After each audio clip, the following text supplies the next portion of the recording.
people in Sri Lanka or in any third world countries, disability is looked as disease.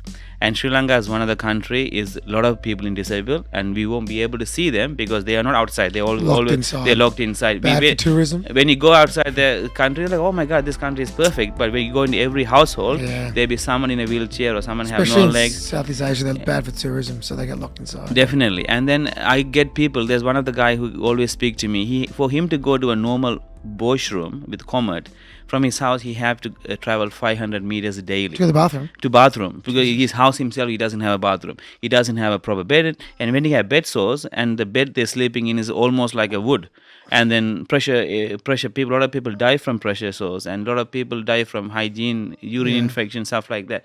So when I receive this opportunity, I feel like there's a lot of people is needing this hope, needing this because a lot of people take life for granted, like able body or disabled or whatever. When you take things on your plate, you don't actually realize that I wouldn't have thought about in this mindset if I haven't gone through this kind of a lifestyle. So I wanted to make sure that I gone past that, I have come out of that, and are there anything else I could do is me living my life, I can inspire many people, and that's how I take those things as a challenge and also make sure that I push myself through it. What an incredible start to the podcast, mate. But can you talk about, you said you went back to Sri Lanka in your chair in 2018. Can you just give us an idea about, when we spoke about it, the war, but what's the accessibility differences in Australia? Because, no one would understand. I didn't realise before I met Dylan, the accessibility in the city of Melbourne. Or we've been in Sydney together. And I'm like, oh, okay, this is wild. Look how inaccessible Australia is. But really, we are genuinely the lucky country when it comes to that, right? It's definitely luckiest country I ever been. I traveled a lot, and I've been to many countries, and I support Australia all the way. Accessibility, they don't actually say accessibility, they actually make us feel we are included, we are inclusive. So I tell them that please, how the third world countries look at us is, instead of they giving us the accessibility, they do it for us.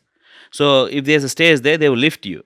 So I'm like, if you can walk, you don't want someone to carry you. So put us a ramp there. We will push ourselves. So you don't have to be there with us. So there was a situation. I go to the stores. Every stores they have stairs. So I called one of the owners, and he's like, "Okay, can you help me?" I'm like, "I have one question for you. Do you have this kind of a mindset? There's only people who have legs can come into the shop. Do you ever consider the people in a wheelchair will be able to come in there and buy some clothes for themselves as well? Have you ever thought about that?" They're like, are you labeling by saying that this is only for people with able bodies? Like bathrooms, like for example, if I had traveled from one city to other city, I may have to wear a Pampers, or I may have to have bottles in my car, because there will be no accessible bathroom ever that even able bodies can go. So that's minimum. So I can only stay in 5-star hotels.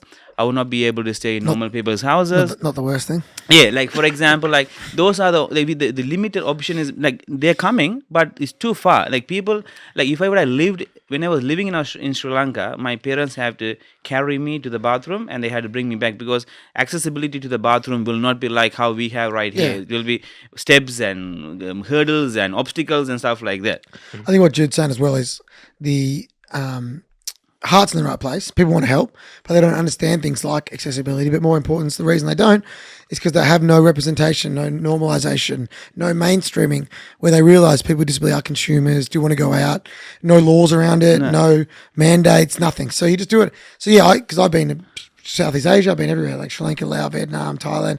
Same thing. Like I'd walk down the street and people would film it because they're like, "What's this? I've never seen this before." Dignity. Right? So but they're like, "Oh my god, like that's just new to us." So of course they're not gonna have a ramp if they've never even seen someone before. It's so important to have that exposure, and also funding, man. It's just the level of poverty. What are you gonna do? Put a ramp there, or use that money to feed your family? Exactly. Well, you're gonna feed your family, you know. So and then they look at us. We are from a different world. Yeah, different. They're like, we are aliens. I go in the shopping center. I will have a basket on my lap, and I will do my shopping on my own. I will see these 10 people running to me. Yeah. I'm like, "Oh my God, sir, let me carry that." I'm like, "Why?"